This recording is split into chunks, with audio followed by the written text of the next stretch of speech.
Good. Thanks for coming, guys. Hello. We've got Joana Canelas. She's a PhD candidate for conservation and biodiversity management, and she did her research amongst the mestizo and indigenous Peruvian communities of the Amazon. And today she's going to talk about plant teachers and this kind of idea of the ecology of selves. So, yeah, Joana.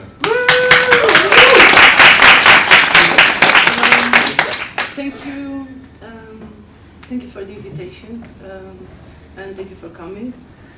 So, yeah, I would just like to say that I'm here as a student, and I'm in total support with the strike that's going on. But I think also societies like psychedelic society is also a place to share and to discuss ideas, and so to gather, and that's why I'm here.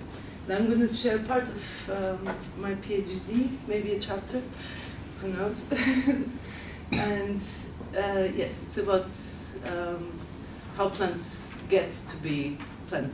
Might be teachers, might be doctors, might be sisters, might be friends. And so I'd like to invite you to a journey through stories I gathered among mestizo and indigenous people in the Peruvian Amazon. And I'm sorry that the slides, I will just have like, yeah, I will just scroll down. But so, why stories? Or like knowledge as jars and knowledge as forests. Knowledge as jars is like knowledge as if it is something you have over there in a jar and you can pick bits and pieces from it. So it works as a system of mental representations through which we classify things, and it assumes that these things are out of the context, so they're not in relationship to anything else. They are like having like a inner essence or something. So this is like how the scientific approach to knowledge usually takes, is this idea of that knowledge is achieved through a rational, logical, analytical approach. But also it's a positivist, usually is a positivist approach. So it assumes that there is this one ultimate truth that can be achieved through this analytical process and through this rational approach. But also that this implies that other knowledge systems have to be subject to the validation by this approach. On the other side, you have knowledge as forests, or knowledge as a process. And knowledge as a process is, in the words of Ingold, it's known by their practice, and it is rather storied. So to know something is to know their history, their story. So the story carries the context, and yeah, like in a story there's always a context, there's always where it happened, how it happened, who was there, what they were doing, what happened afterwards. But the meanings of stories unfold. The meanings of the stories, once you hear them, they're not always the same. Even if you hear the same story over and over again, they shift. They transmute, they metamorphose into other things as they depend on your own story, on your own experience. How do you interpret these meanings? So, well, in this context, shamanism, for example, is not an expression of indigenous cosmologies, but it is a way of knowing, how to know. It's how to know is to practice. How do you get to know something? So how do you get what you have to do to know something? You have to experience it. You have to pass through it. And so stories do not carry a ready-made knowledge. They are not transmitted even. What they carry is the means of production for this knowledge, and not the product of this knowledge. So knowledge is open-ended, in it, and is not a passive object of memory. And it's not vertical nor hierarchical, it's not even a network, it's a meshwork. Taking the word from Deleuze and Guattari in this case, is all connected with everything else, is relational. So it is in the relation that we have with our own path in life and our journey through life or through a landscape, as we're going to do. So knowledge is relational. It depends on the relation established with the things around us, with the things and the beings around us. And that's how knowledge is acquired.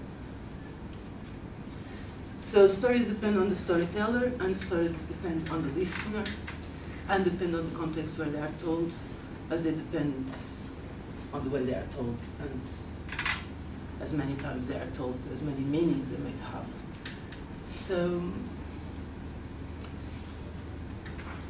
I'm going to invite you to these stories. And these stories come from the Peruvian Amazon, as I said before, and the stories that I'm going to share, they're both from Ticuna and Shawi people, as well as from Mestizo.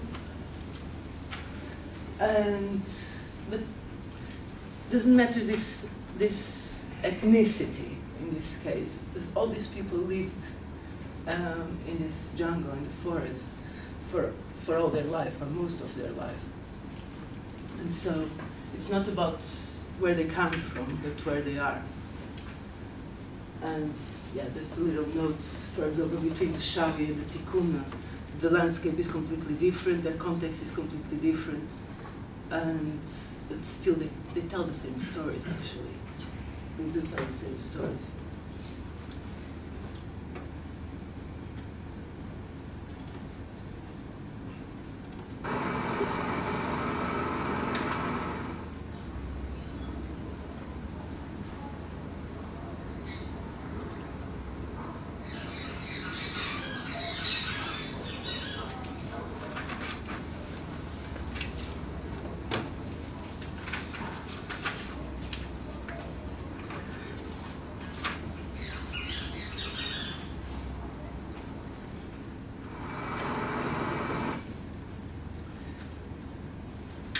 I don't know if you could hear, not very much, but maybe a little bit. So when you get to the jungle is hot, is wet, is humid. Your shirt gets stuck to your skin almost immediately. After 1 hour walk, you are sweating, you're looking for a shade. And in that shade, there's loads of mosquitoes and insects all buzzing around. They're like hiding on the same shade as you, actually, basically. And they're going to bite you, they're going to do all sorts of things. And if you look around, it's not just the insects, and the buzzing of insects is really noisy. It's not just like it can be really noisy. But it's not just the insects. Wherever you look around is full of life. Everything is moving. Everything is like since from insects, trunks all over the place, to the noises and smell. The air is filled with all different invisible beings, or might be visible. The air is filled with sounds and smells, as much as the ground is covered with leaves. Covered with leaves is actually thrilling with life, and every leaf or trunk hides thousands of little beings. The calling of birds, the buzzing of insects, the rustle of a snake, another animal here and there, the silent weaving of a spider, the passing by of a butterfly, the pungent scent of a flower, fermenting fruits, a rotting body, the decomposition of humus in the forest soil. But if you pay attention, this is not just, it's like you are in a conversation. But this conversation, it might not just be between that birds and the same species of bird over there. Actually, you are among, there's all a conversation, a dialogue going on around you. And this is one that you need to pay attention. And forest people know this very well. Forest people know how, a bird's song might say is that the tides is coming up, because rivers have tides as well. Or it might say is that where is good fish, where is plenty of fish, where are fruits, or that a stranger is coming, or that some danger is coming. And we do need to pay attention to that sounds if we want to survive. It's not just something you can ignore, actually. So it is actually as if we are in the middle of not multiple conversations, but just one conversation. And in this conversation, it's about learning a common language. And it's about learning what this science means and how to interpret them. I tell you a little story. So it's not just about what you see, what you hear, what you smell. It's also about, like, it can be also invisible. But I tell you a story about how some people back in the days they didn't have shotguns. They had blowguns and spears, and they would go hunting. And as they go hunting, usually people go hunting like 3-4 days. They build a little hut, and they stay there while they catch different animals.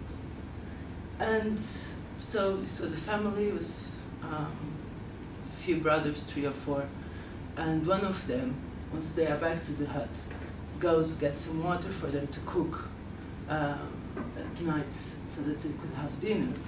And on the way back from getting some water, he sees a tiger footprint. He comes back to the hut and tells his brother, like, look, it's a tiger around, we need to go back. The brother is like, no, come on, like, you're just afraid, you're just scared. And there's no tigers. And he was like, no, come on, look, if the tiger comes, he's gonna eat us all. And no, come on, like, you just want to go home, like, you're just scared. And so they completely ignore him. They had dinner, they went to sleep, they fall asleep like babies, they were tired, like all the mountain, walking and hunting. And during the night, this man, he couldn't sleep. He was, okay, like, the tiger might come, and so he started listening to noises. And the tiger was coming, the tiger was coming, the tiger is approaching. And so he's like, tried to wake up his brothers. Look, the tiger is coming, the tiger is coming. But they were like, no, they were just asleep. So they just kept sleeping, basically. And the man said, like, what am I gonna do? I need to save myself. I tried to wake them up, they didn't want it to, so I need to save myself. And he thought about like a wacaprona, which is a big palm tree, huge palm tree. And so he climbed it, he picked his spear, and he climbed the wacaprona high and high and high, and he sits on the top of it, and he waits. And so the night passes, and he starts listening to the tiger. And the tiger is actually hitting his brothers, and he hears his brothers screaming and everything. It's pretty horrible story. So then he doesn't move. He stays in wacaprona, like it doesn't move. But the tiger smells him, and so he comes for him. And the tigers also climb trees, so the tiger climbed the wacaprona. Gladly, he had his spear, and so he was able to stun the tiger. The tiger fell in the ground, and he waited. The tiger didn't move. He waited longer and longer. The tiger didn't move, and so slowly he came down the tree. And he went to check his brother. They were all dead. So he went back. Like, I guess he cried in the meantime. But yeah, what shall I do?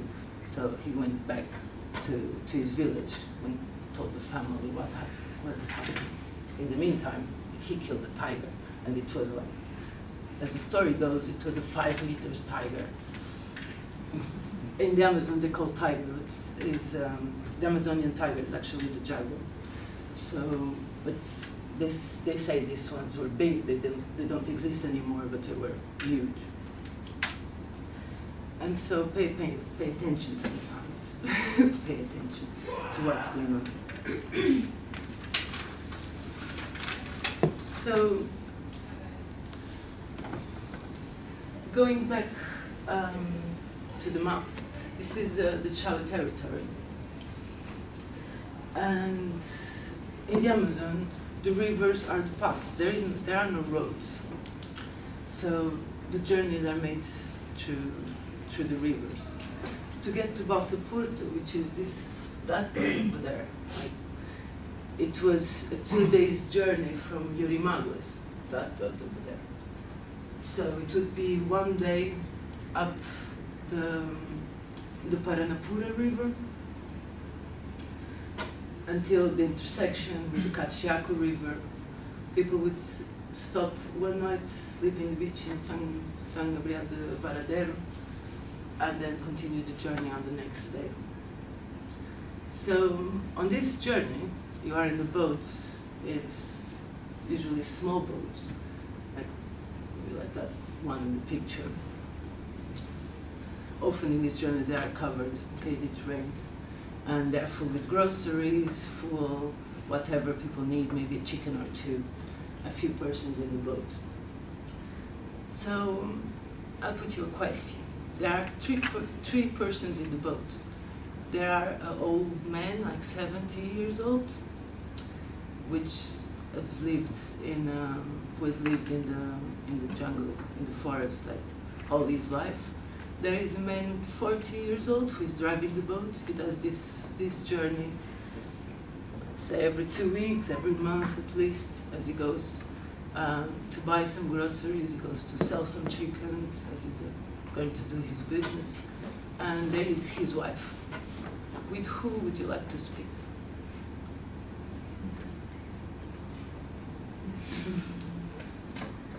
Yeah? The old man. Okay. Do you all agree? Yeah. I'll check it. So, the old man. You're going to meet him actually in a little bit later. So, this old man, it tells you a story about how the river before had a channel that connected to a lake close to Varadero. And before, years ago, this channel used to completely dry up. So people would have to actually walk from the river if they wanted to get to the lake. He had a friend that lived there in the river's mouth, or in the channel's mouth, and at some point he sees 3 guys walking, all dressed in white, and talking and walking and talking. He was like, who are these guys?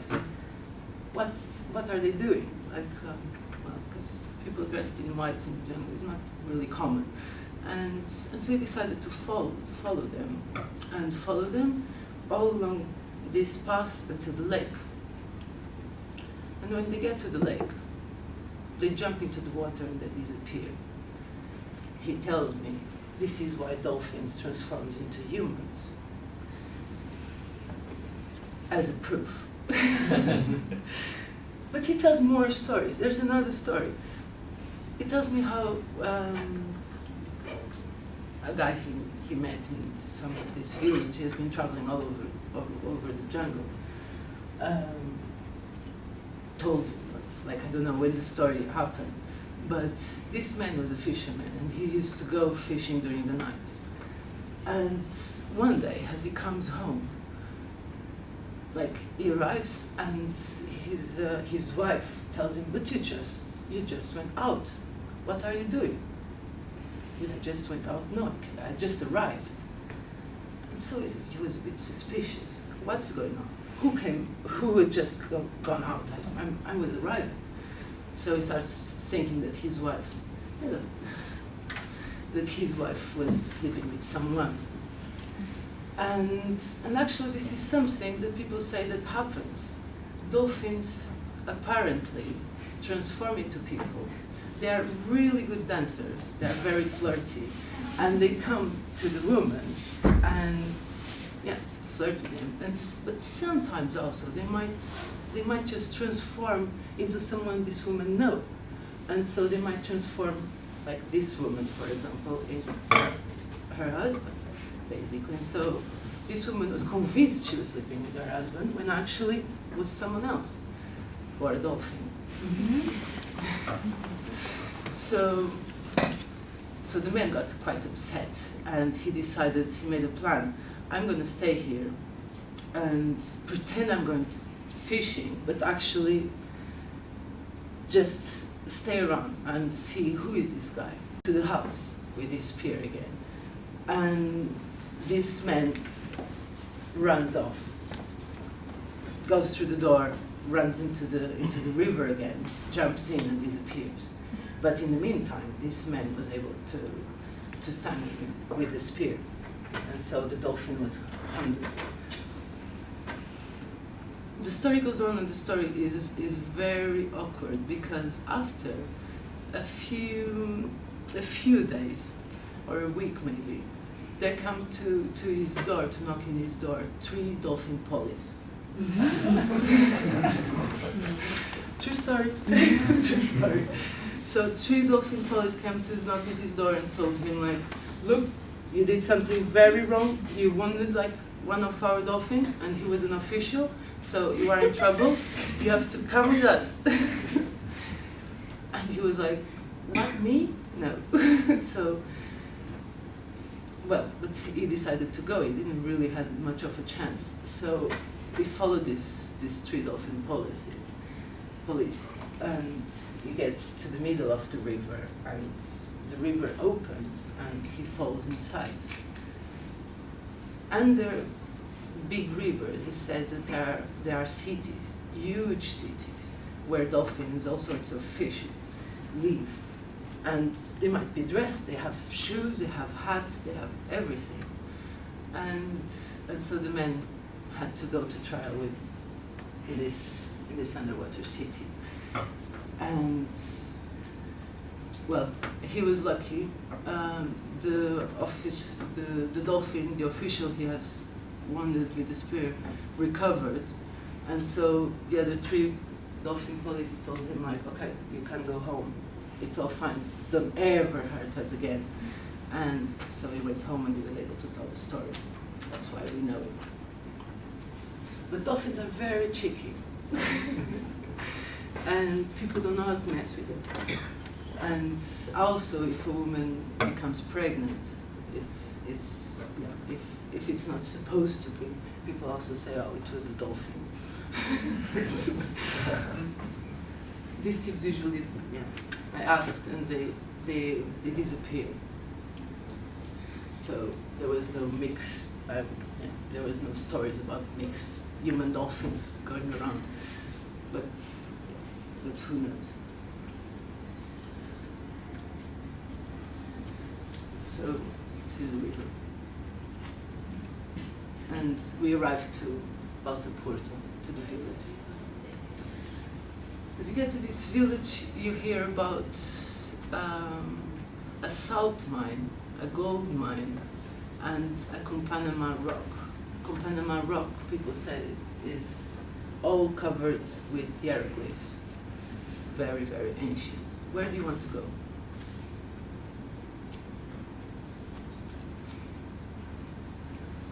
The rock. The rock? I thought you were going Gold to say mine. gold mine, exactly. I was like, okay, I'm going to ask this, everybody's going to say gold mine. But good. Rock, let's go to the rock. So here is the rock. And it's all covered in hieroglyphs. Most of the hieroglyphs actually are, they're not representations of animals nor people. It's more this round shapes. Although there was a sort of lizard kind of thing that I could spot. So this rock, no one really knows what are these signs. Some say it was written by Companama. Companama is Xavi's god, or the primordial man. And yeah, they say that it was written by Companama as a set of rules for how to live, how to live. But no one really knows. I had a friend in this Richard that went there once with another two friends, and nearby there is a really nice waterfall. And as he got to the waterfall, they were just, yeah, you want to swim wherever you see water when you are like in the jungle, because it's pretty hot. And so they were playing in the water and so on. And he decided that he was, I think he was a bit drunk, but he wanted to move one of the rocks of this waterfall. It's a waterfall, it's like a twin waterfall, and he wanted to move one of the rocks so it would change the waterfall. And with them was Matteo, which was an older man, 60 years old. And he told me, don't do that. You're going to upset the waterfall spirit. But he was like, come on. And he kept playing with that. And matter of fact, the sky became black, and it started as a thunderstorm. People in the jungle say that, yeah, thunderstorms are actually created when you upset the forest mothers. They might cause rain, they might cause thunders, lightning, everything. And in some cases, gladly not in the case of the Companama rock, because the pass there is kind of easy. But if this would happen in the salt mine, you cannot really come back actually, because you have to walk through the riverbeds, and the salt mine is up in the mountains, and the river there rises really quickly. So if it starts raining, you have no chance, you can make the way back.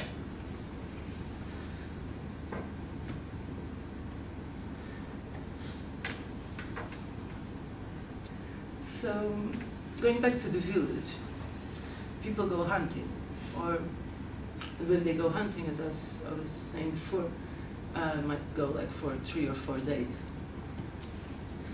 So if you go hunting with someone, one of the first things people tell you is if you hear any strange noise, do not look in the direction of that noise. And as Seni told me, for example, her parents would always tell this to her, and would tell her, if you look, you'll get fever during the night. And it is something that people explain as the forest, as mostly if you are a stranger, or if you are a foreigner, or if you are a little child, and you have never walked through that path, the forest does not know you, the forest does not recognize you. And all these strange noises that Sen at least said, they can be pretty terrifying. They can be like moans, they can be like screams, it can be like, sometimes also people say it's like knocking in the woods. They can be like whistlings. But like mostly child that are the more fragile, they have to be really careful, because their spirit might get taken by the spirit of the forest if they look back. And Sani says, like, well, they were curious, they were kids, and obviously they would look. And the truth is, they would get fever. And so their parents would take them to the witch doctor, and witch doctor would ask, have you taken them in a path that they have never been, in a part of the forest that they've never been? Because the spirit of the forest has taken the spirit of the child. In other cases, other people might say, like, this was Jose, that told me like how he went with his daughter to the forest, and his daughter started whistling back. She was listening to these whistlings, and so she started whistling back, and then all her body starts swelling. And as he approached her, his body also starts swelling. And people do get sick.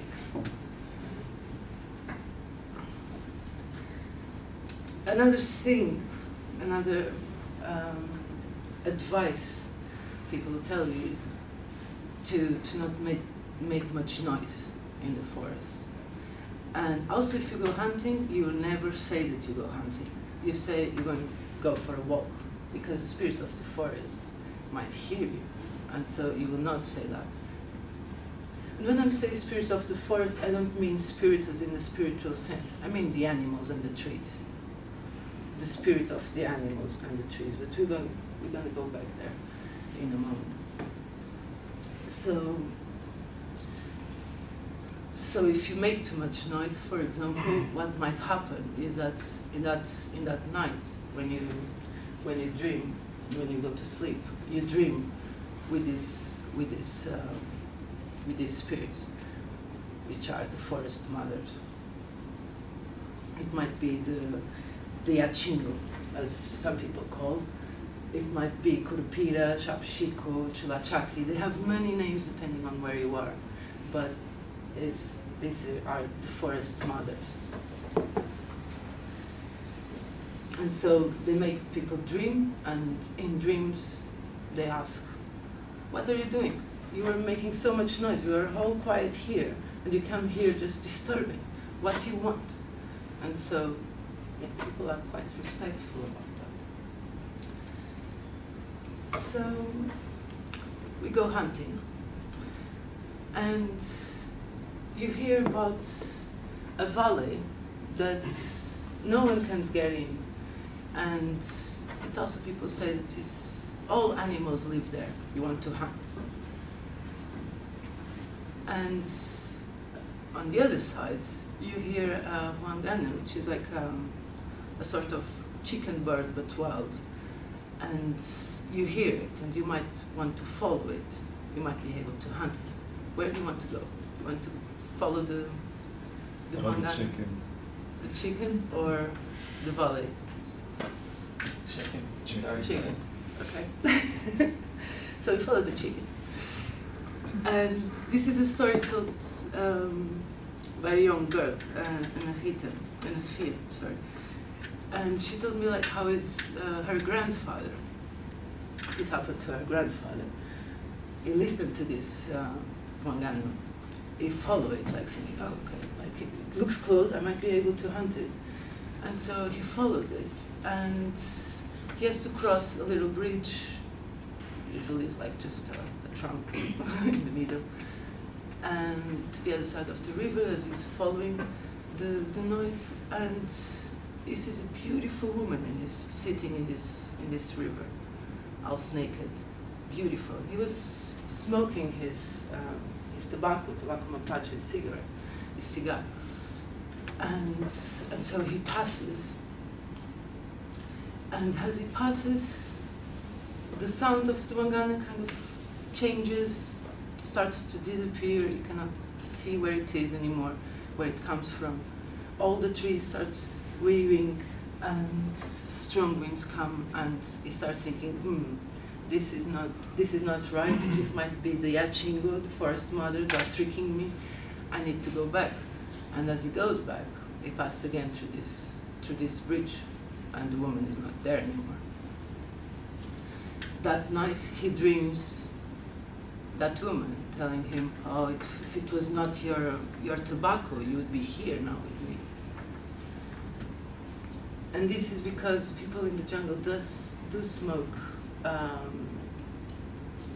tobacco for protection, and they blow it, and as the healers also do for healing, they blow it around themselves and around the place or around someone else for protection, to be protected of this spirit.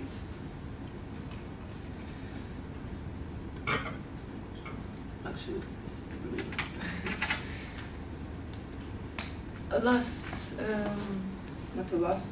another thing that can happen is so this is another story, which is when people get lost. People say, like as with the dolphins, where this woman met this thought it was it was her husband, and it was the dolphin. So the forest mothers also change. They shapeshift, they metamorphose, and they can appear in the shape of a friend, of a father, of your father, of your partner. And it happened to a woman that was with her husband hunting. Often people go hunting, well, depending on the age of their childs or their families, but sometimes women go hunting as well, and they stay in these huts for cooking or taking care of it or gathering wood timber for food to cook and so on. And so this woman had gone with her husband hunting, and at some point her husband comes back and tells her, come with me, bring the masato. Masato is the cassava beer, everybody is always drinking that all the time. And so she follows him and gets lost in the forest and disappears. When her husband comes back to the hut, she's not there, and they start looking for her. They cannot find her. The Canelas kidnapped her, and when they do this, the person kidnapped cannot hear either what's going on outside, so she couldn't hear that her husband was calling for her, the same way that she was screaming and her husband couldn't hear her. So she got lost. They looked for her over and over, all around. They couldn't find her. And they called a witch doctor to come. And the witch doctor was able to call her in a way that she could hear and she could come back. But as she came back, she had she was brave. She was wild. She was like a wild animal. She was trying to bite her husband and all the persons around there to grab her strongly. And this is other thing that might also happen. Is called kutipar, which is when persons acquire characteristics of another animal or plant or someone else, and is a illness, let's say. It's different from when your spirit is taken away from by these forest mothers. It's when the human person acquires these other characteristics. And well, the witch doctor was able to calm her down, blowing the cigarettes and start healing her, and so she would become back to herself. And she just wanted to get away of that forest and go back to her village, and so she did, safely.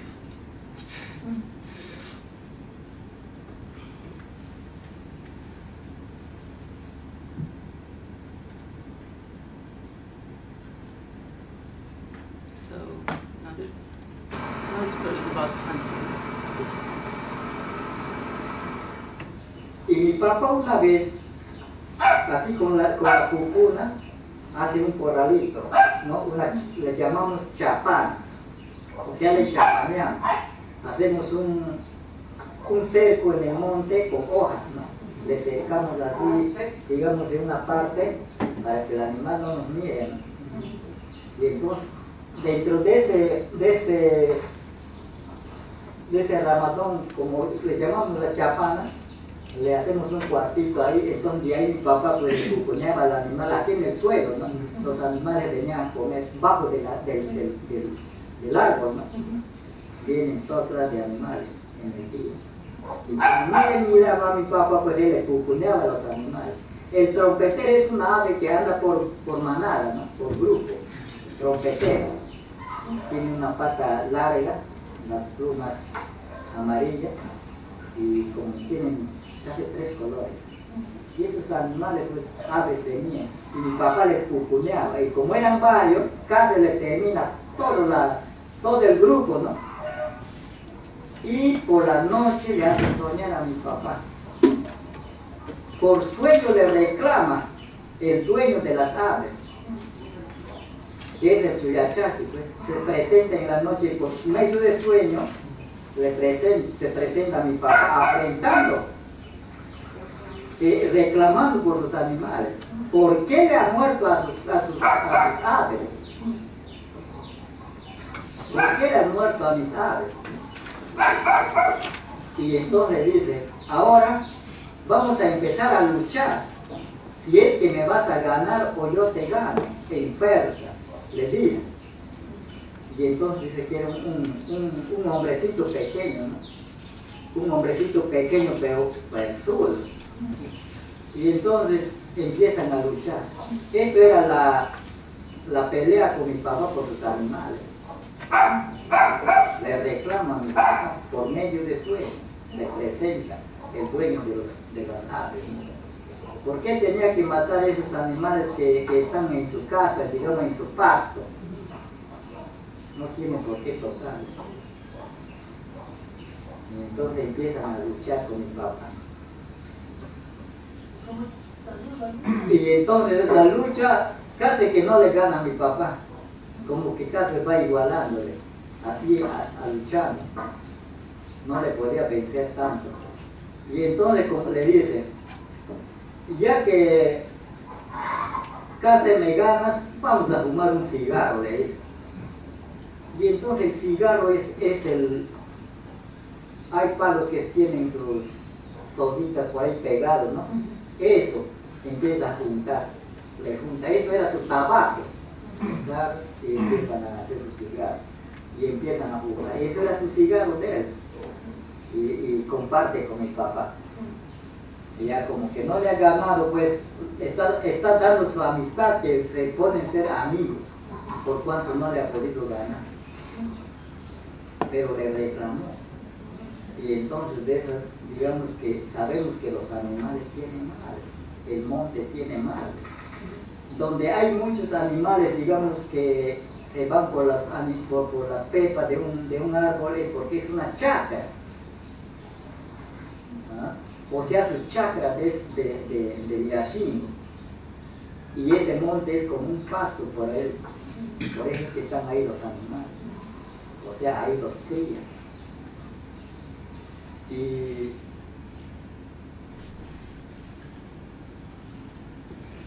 the next one is actually Jose, the guy we met in the boat before.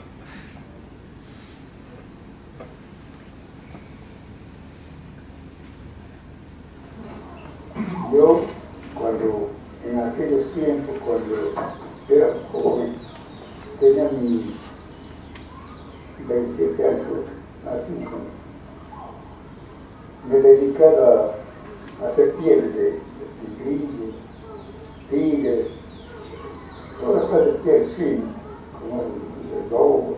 Me metí a una montaña lejos, ya por eso de ahora no tenemos casi su campo. Ahí llega una montaña virgen, que quizás los perros no llegaron más. Y esas clases de montañas son bravísimas, peligrosas, de todas clases de animales, de trabas. En la tarde venía unos para mí eran diablos, yashin, qué sé yo. Venía que gritaba hacia alrededor del tambor. Era un grito de terror, mismo de correr, de miedo. Y nosotros como estábamos con armas, ¿qué? Ay, metemos balas, pero un día de otro, sí. Que nos podemos avanzar. Tantas balas que nos metieron. Y bueno, quedamos dormidos. Y en el suelo veo que tienen no era persona, sino diablo, pues toditos, su pelo tapado por acá la cara, el pecho bien abierto, calavera, y el corazón estaba ahí como una campana, así, jugando ahí. Y hacía así de agarrar sangre. Y estas uñas eran aquí. Yo estoy quedando dormir bien apretadas. Y cara, un chico pataleo ahí, que como toques aquí, otro tío le mandé ahí que yo, mi iglesia ya no se historia, no hace nada. Bueno, me quedo dormido y suena una persona, un aéreo, ya no diabólico, sino ya en persona, ya me dice, mira, tú eres bien valiente, me dice, me has dominado, ahí está la riqueza, haga lo que usted quiera con esta montaña. Porque de verdad ahí, mira, menos ya empezamos a hacer líneas de trampa para el tigre. El tigre en una noche agarró 9 tigrillos. Y a la segunda noche 14. Y a la tercera noche ya estamos con 20 tigrillos. ¿Para qué más vamos? Ya hemos salido, mi compañero. Pagar mi cuenta y tirar un salto grande, nuevamente, otra vez. Entonces mi compañero que yo les he llevado, ella vuelve aparte de mí, busca su gente y ahí está arriba. Entonces yo digo, bueno, pues hay que apartarse de mí. Yo voy solo. Y comienzo a armar mis filas de campo. Ahorita digo, que, ¿cómo será que el poder me ha dado a mí, el que me estaba jodiendo? Me dio el poder a mí. Y entonces, él también armó sus filas de trampa. Y pues tengo mansión. Yo me fui, estaban todos los tigrillos cerrados mis aulas. El día quedó medio resentido, ¿no? Que le dijo, ¿cómo destinado? Contar conmigo estaba pues todo el poder que me daba el madre de la montaña. A él no le dio porque él estaba de miedo, era más menor que yo, y era más miedoso. Y yo era el que le valía pues al animal ese. Yo, mejor dicho, le dominaba, y por eso me dio el poder a mí. Yo estaba 3 días, no sé, de ahí salí con 33 pies de tigrillos. Ya me quedé. Y además de eso estaba bajando el precio del tigrillo. Ya iba a entrar en venta. Pucha, me dice el patrón, ya no te va a hacer eso, me dice, porque de pronto vas a quedar en nada. Vas a hacer piel por gusto, ¿quién te va a comprar? Y de esa manera me detengo y ya no me voy más a la montaña. Y ellos se demoraron casi como 18 días, trajeron solo 3 cuentos míos. No estaba con ese poder. A mí es lo que me ha dado el negro. Espíritu era. Qué espíritu fuerte, quizás era pues un madre del monte, pues el monte tiene su madre, y así, porque eso se transforma de toda forma. Se hacen diablos, se hacen personas, y de toda forma se transforma.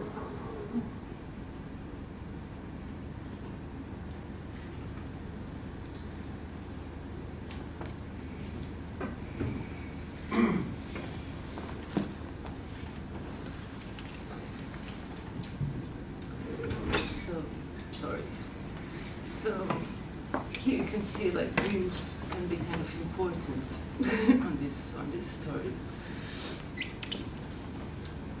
And yeah, most stories I heard actually they do involve dreams at some point or another, like dreams come in and these forest mothers come to speak with us through dreams. But before going there is just another thing.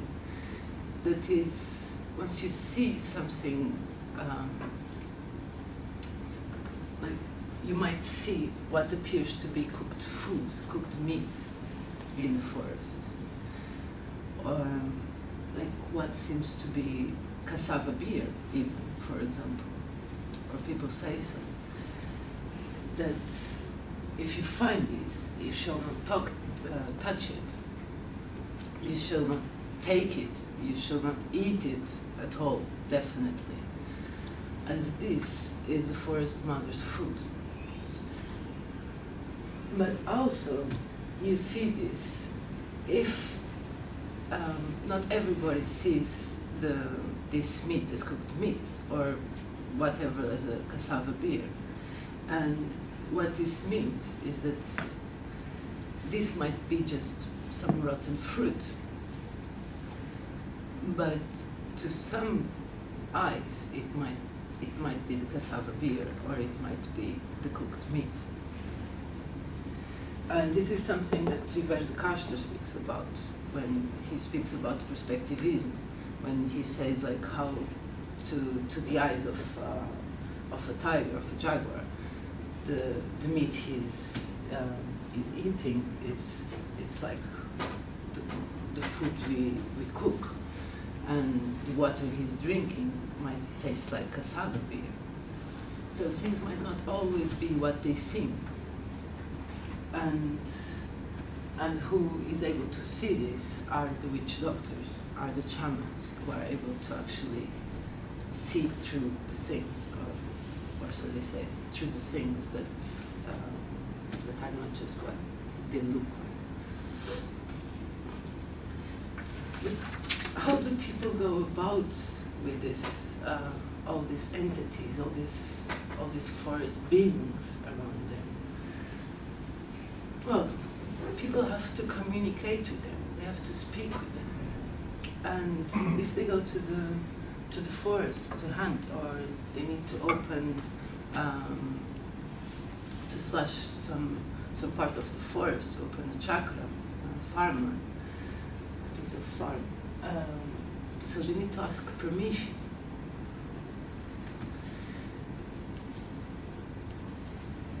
I'm going to read you two pieces of accounts people told me. My grandfather used to tell, as the Ashingo took him twice, because he was walking so much in the mountains. Once a sorcerer told him, you need to ask permission if you don't want the Ashingo to bother you. How do I ask permission, he asked. One has to go to the mountain, to the highest part, where is most wild, and where is the bravest wood. And so you ask, give me a little bit, because I'm hungry. Please give me a few of your animals so I can hit them. And so he said that he went to the mountain, and for real he found Mahas Sahinos and killed them. But it was the Achingo who gave them to him. The forest has its mother. It is like a human being. A tree, when you cut it, its mother cries. That is why one cannot open so many fields, slash so many trees, so that she can also live. Everything has a mother. The trees, the mountain, that stone, the waterfalls. Sometimes we sleep and then we dream how those are the mother. The forest mothers look just like human beings.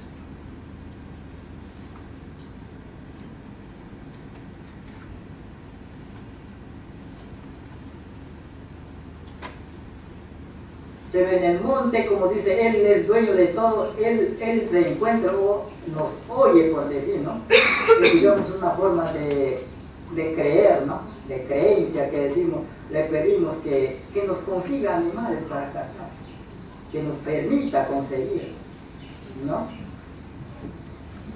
Y entonces así salen al monte, pues. A veces, digamos, se encuentra y a veces no. Y cuando encuentran los animales, pues le damos gracias, nomás que, pues gracias pues porque nos has conseguido tal cosa, ¿no? Pero no les miramos.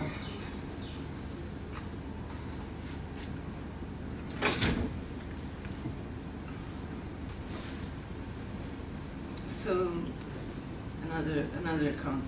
We ask the owner of the forest, we are here to hunt, to go for a walk, and we ask that they do not harm us, that there is no rain. We always ask to have a good hunt. When they don't recognize us, when they don't know you or see you as a stranger, when we do not talk in dreams, when we do not share with them, they close the animals or their offspring inside big rocks so that no one can hunt them. And nobody sees them anymore, nobody finds them. So that is because their mother had them.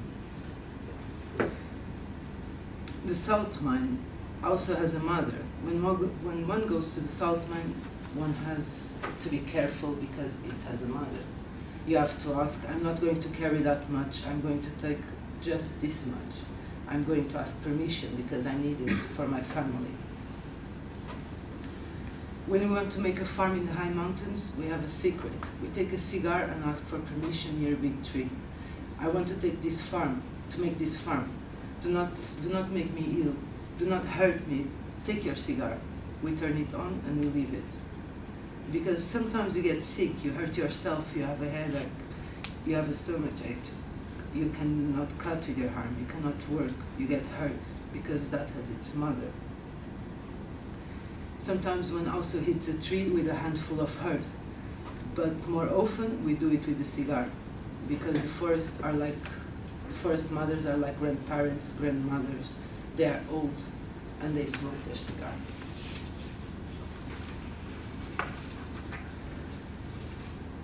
The same thing if people want to take medicine, for example.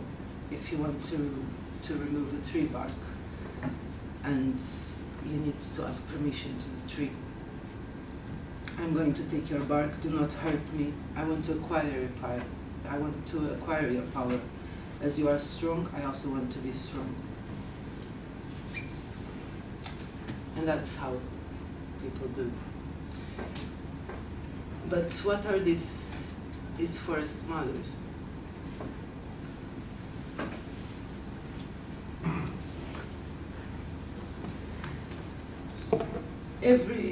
All the beings in the forest have their mothers.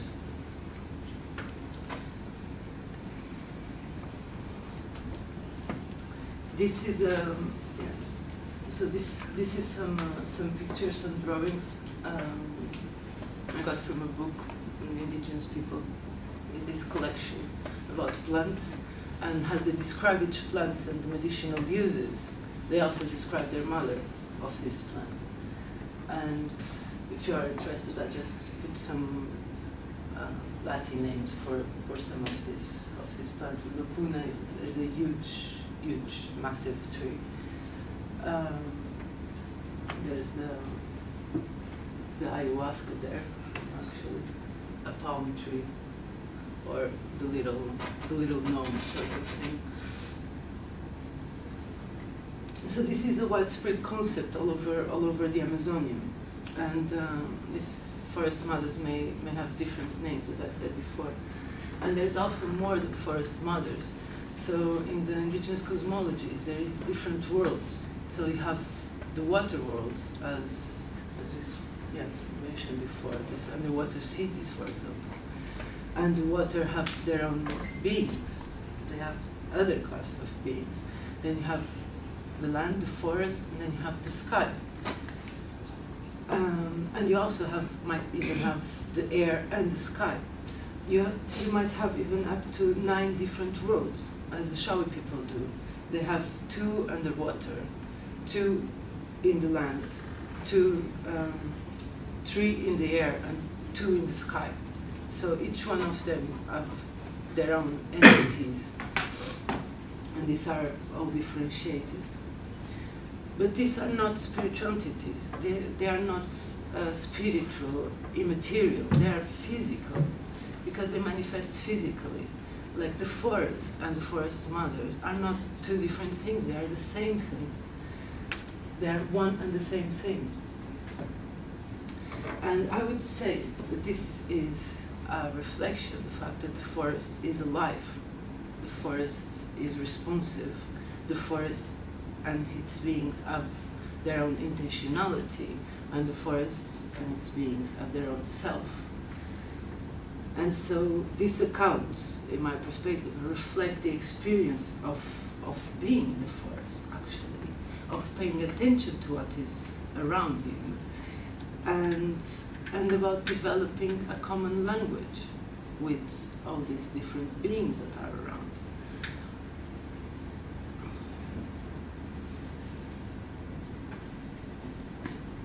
So here is a lupuna, for example, just to have an idea of the size. This is not a dwarf. This is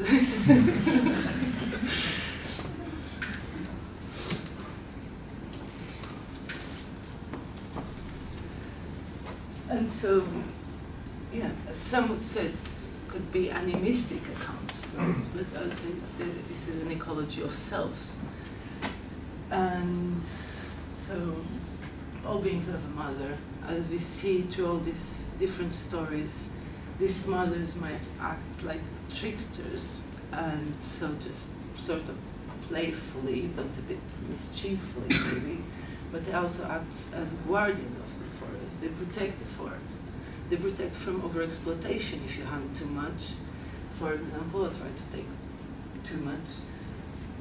They protect it from strangers, and also from all sorts of what could be considered disrespect, as even making noise, too much noise.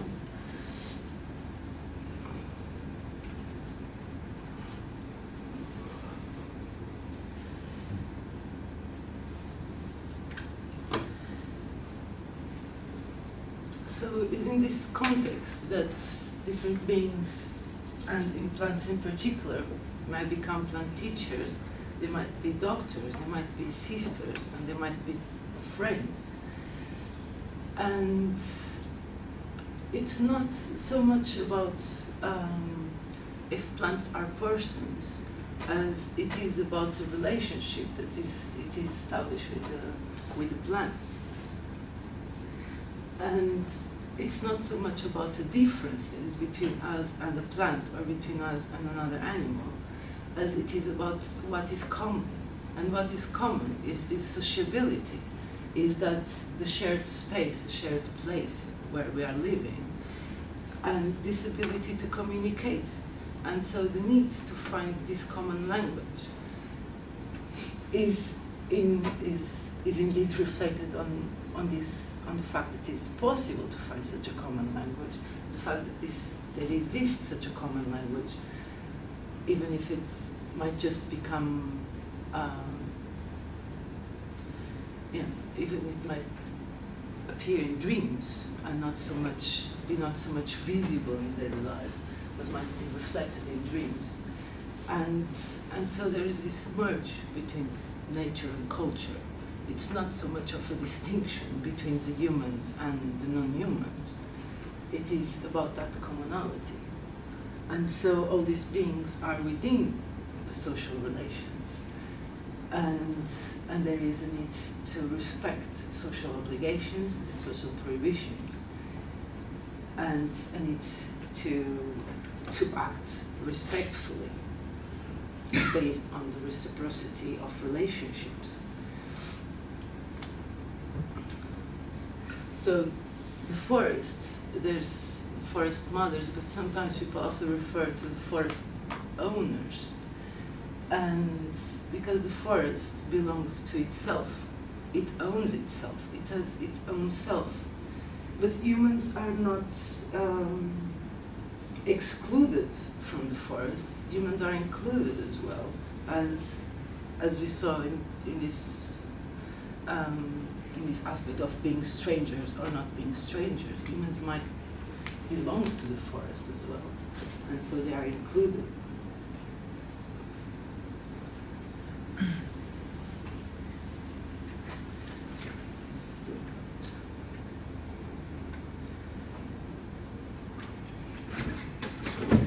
And so people communicate with the plants, for example, in particular.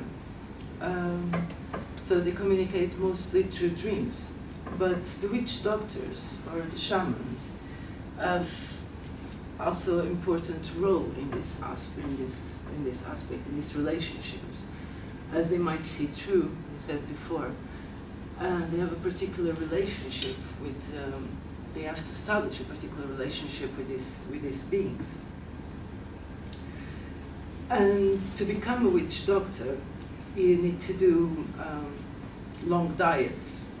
And by saying diets, it's not like our diets. They mean diets by going to the forests and stay there by themselves for 3 months, 4 months, 5 months, 6 months, or even 1 year, with, for example, another shaman that, or their father, or just one person that is guiding them through this process. And this is a process to learn how to communicate, to learn this common language, to develop it further. And in this process as well, it are the plants themselves that guide it and that say what you can eat, what you cannot eat, what you can do and what you cannot do. Until if you accomplish this diet, if you respect what they are saying, until they give you their power. And when they give you their power, so it's when you don't need to, for example, to take them to have visions. You don't need to take them to actually, I'm speaking here, for example, about ayahuasca or tué or other plants, that you don't need to take them to have the power to heal through them. You acquire it yourself.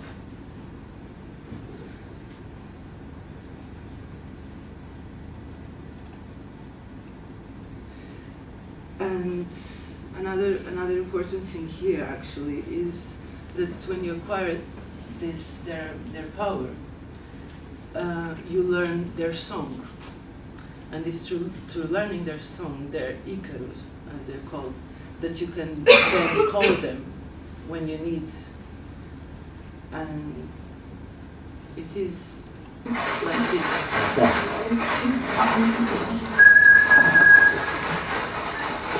Así es. Ahora está que la limpia.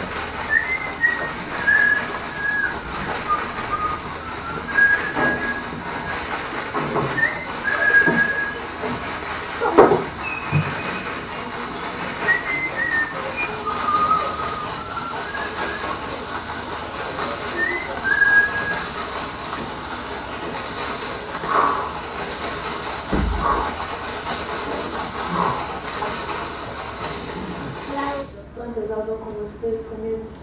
¿Es solo en sueños o también con En sueños, mayormente en sueños. ¿Qué hace soñar? Por decir tú a la planta, en Icaro le llamas, así, silbando, ¿no? Le llamas a tal planta. Entonces ellos te hacen soñar. En tus sueños te dicen por qué le llamas, qué es lo que quieres con ellos. Y hay otros tú le dices que él llama por esto, porque tengo un placer que no puedo explicar de su enfermedad, yo quiero que me diga como qué puedo hacer para sanar. Ahí él se te explica, te dan las razones, te dicen, bueno, él se sabe con esto, eso vas a convidar así, ya te enseñan en tu sueño. Y tú ya pues cuando te despiertas, ya queda grabado en tu mente esa enseñanza que tenés. Ya.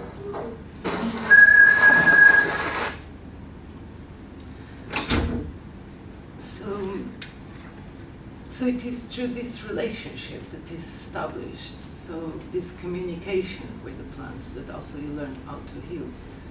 And yeah, you might develop that skill.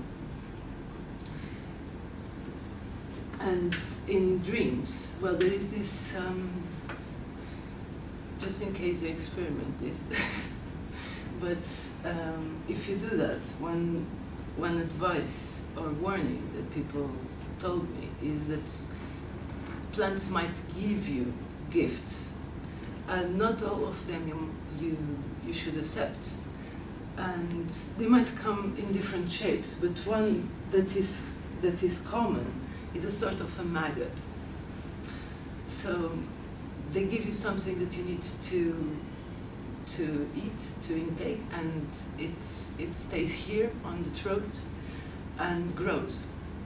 And it is through there that you are able to actually that your power also grows, and that your power as a healer grows.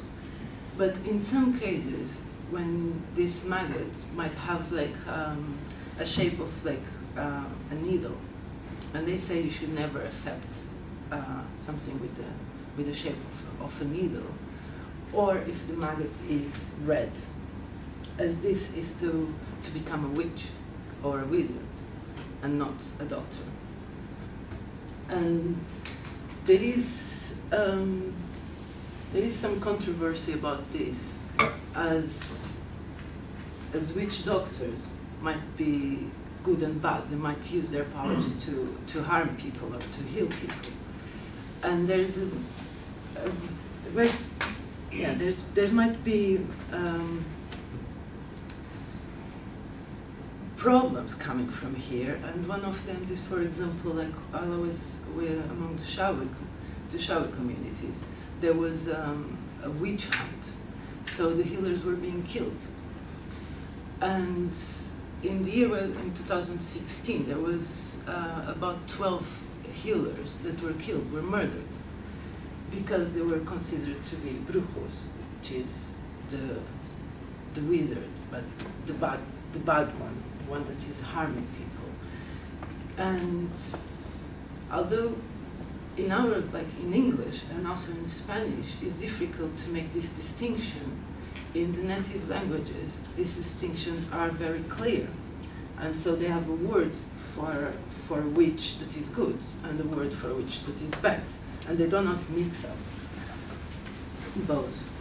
But as the language, and people in Peruvian Amazon speak Spanish, and so their governors also speak Spanish, and the language creates a confusion and become a confusion also on what is a healer and what is a witch, a wizard in the bad sense of the word.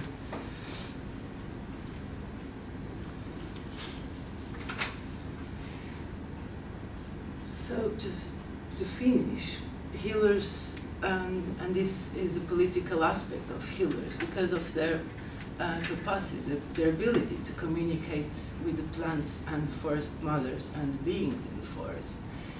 They are really important in a community. People do not take decisions without asking them, asking for advice. For example, if there is a war, they would ask what would be the best approach, which path should we go for an attack, or when are the others going to attack us, just to give an example. But also in all sorts of situations, they would ask the witch doctors, or shamans if you want, their advice. But it might be also because of that these murders I was telling you before were happening. So it would weaken the communities and would make the apus, which are like the presidents of the community, would make them more vulnerable to be manipulated, for example.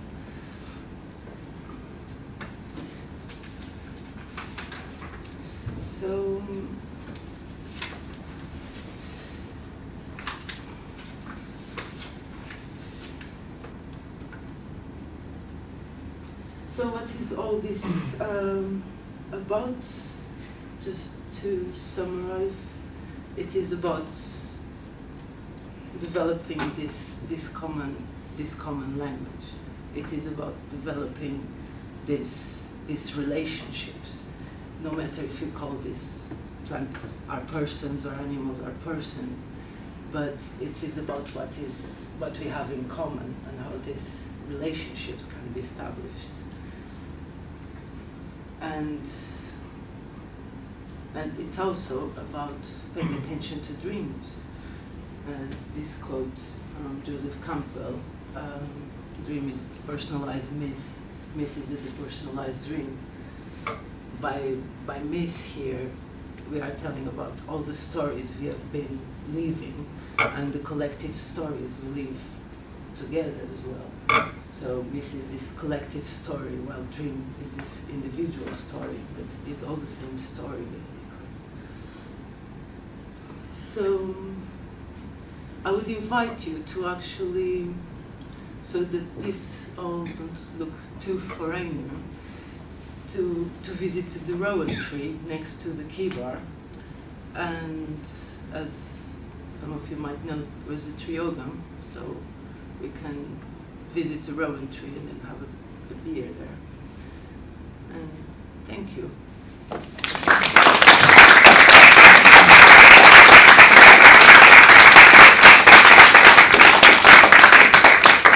Welcome to do any questions as well.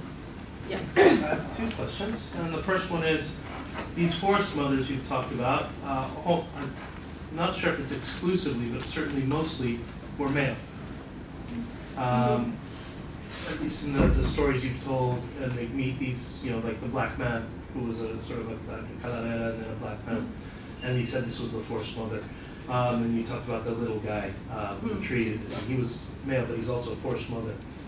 And so, does forest mother mean, or mother mean in this context the same as I think of his mother, or is there something else going on? How do you explain the masculinity of the mothers? No, they're often feminine. I didn't pay attention for selecting stories where they were, and also because I had a problem in translating these accounts to English. As, I would not know if I would translate it by it, by she. That was like, now I think I'm decided to translate it by they, or like a plural, so that I would avoid the gender.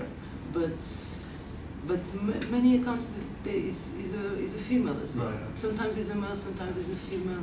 It might be an old lady, it might appear as a nurse or a doctor, and it can definitely appear as in both genders. And the same spirit for the same thinking that appear in both genders. Okay. Yeah. Like for example with ayahuasca, or with other plants, they would say that through dreams you get to know if it's a female or a male. That particular. Yeah, and the same species can have both, so you can dream. Yeah.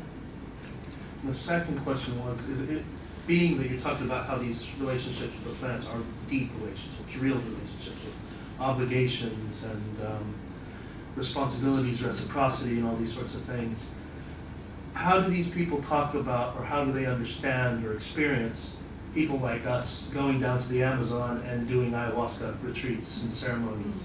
How is that sort of envisioned by these groups of people? That's a really long, could be a really long conversation, because first it started to be commodified. It was not something you would pay for it. If you need, you pay to each doctor to heal you, like to get his help or her help, but would not be commodified like it is now. So some would say that the plant is changing. So there is no consensus on how people see it. Some see it as an opportunity, some see it as like, of course the white people need help. Come and take it. Or like others would see just like, okay, we can make some money with this. And others are just like liars basically. They don't, because if in these terms, like, so let's say the real witch doctors is someone